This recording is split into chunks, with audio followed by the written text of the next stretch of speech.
Hopefully, all of you viewed part one on pilot versus passenger, which sort of laid the groundwork for what this concept is, differentiating between those things in the broader environment that we have little to no control over and those things in our micro environment that we have almost or complete control over and agency over. And so I want to talk about where we can be the pilot in our lives, in our immediate ecosystems, within our families, because I think that's where we need to refocus our energy.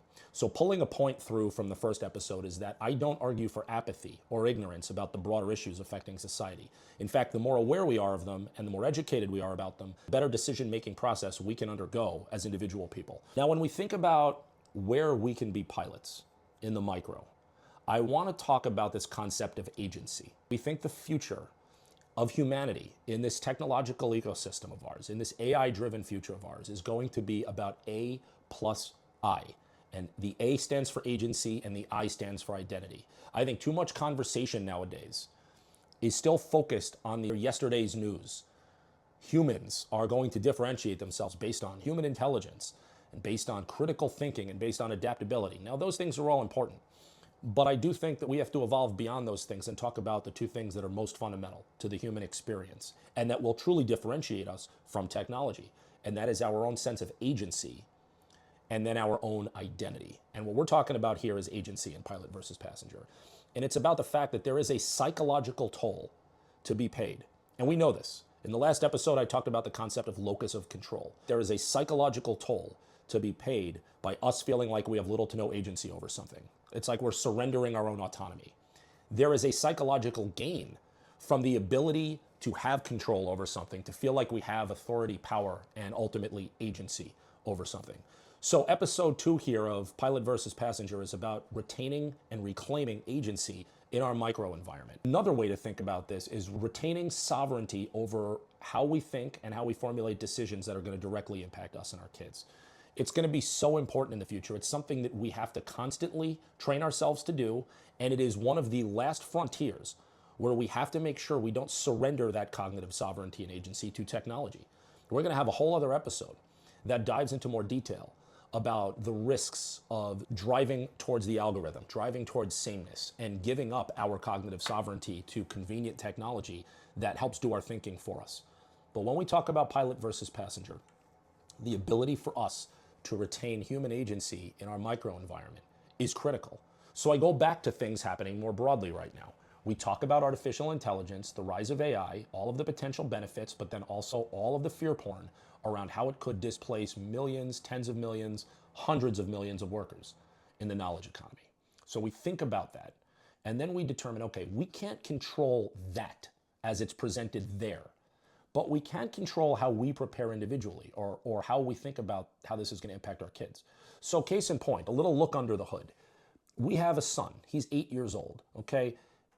A generation ago, for people who do the kind of work we do, it would have been unfathomable for us to think about any potential outcome for him, barring extreme circumstances, than setting him up to go to college the way that we did and try to get a degree in the knowledge economy that would position him to earn a good income and be stable for a good chunk of his adult life. And of course, fast forward to right now, and the consideration set is vastly different. What do we think about his future? What's the world going to look like in 8 to 10 years if we're already worried about macro disruption right now? Should we be thinking differently about how we talk to him about his potential future and things or jobs that he might be interested in, some that very likely don't even exist yet, that we can't even fathom? So we reframe our thinking and our conversations with our son, or as husband and wife, about the future for our son based on an understanding of these things we can't control in the macro environment. But it's certainly going to impact the decisions that we do have control over. And of course, when it comes to ourselves, how do we reinvent ourselves, which is not easy to do, as knowledge workers at a time when a significant percentage of what we have historically done can theoretically or practically be done more efficiently by artificial intelligence. We're wrestling with this every day, but we have control over how we respond. We have control over how we reinvent ourselves. We have control over the perspective we take. Now let's flip the lens and talk about the war in the Middle East right now. Everyone is either not focused enough on this, or they're focused on it because of the very predictable kind of economic factors like I feel it at the pump with higher gas prices. And that's what the media tends to focus on. Oversimplification of the fact that if we are more aware of the broader effects that this kind of war could have, geopolitically, economically, on our alliances, on supply chain, on all of these things. And oh, by the way, the potential impacts on future elections, on our government, and on the possibility that we're going to have soldiers embroiled in a broader conflict, and that could impact our kids. If we start thinking about those things more intelligently, then we can start making some better, more pointed decisions right now. And we can make better pointed decisions right now for our kids and as it relates to our kids. We can be adaptive, and we can be pilots, and we can retain agency. It is going to be a critical, not just human skill. I don't want to call it a skill because that transactionalizes it. It is going to be a critical human differentiator in a future so influenced by these technological systems.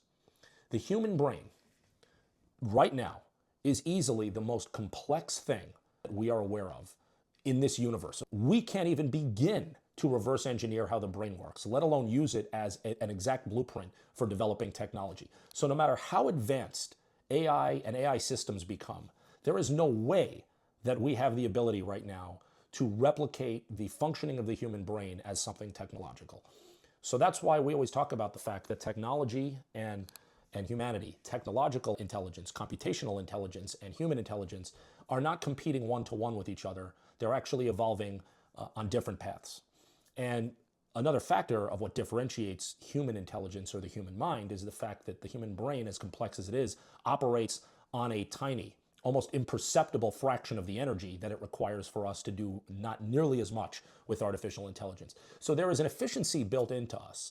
And we have to understand that as part of that efficiency, maybe we change the frame from just our intelligence to something more profound in our day-to-day existence, and that's agency.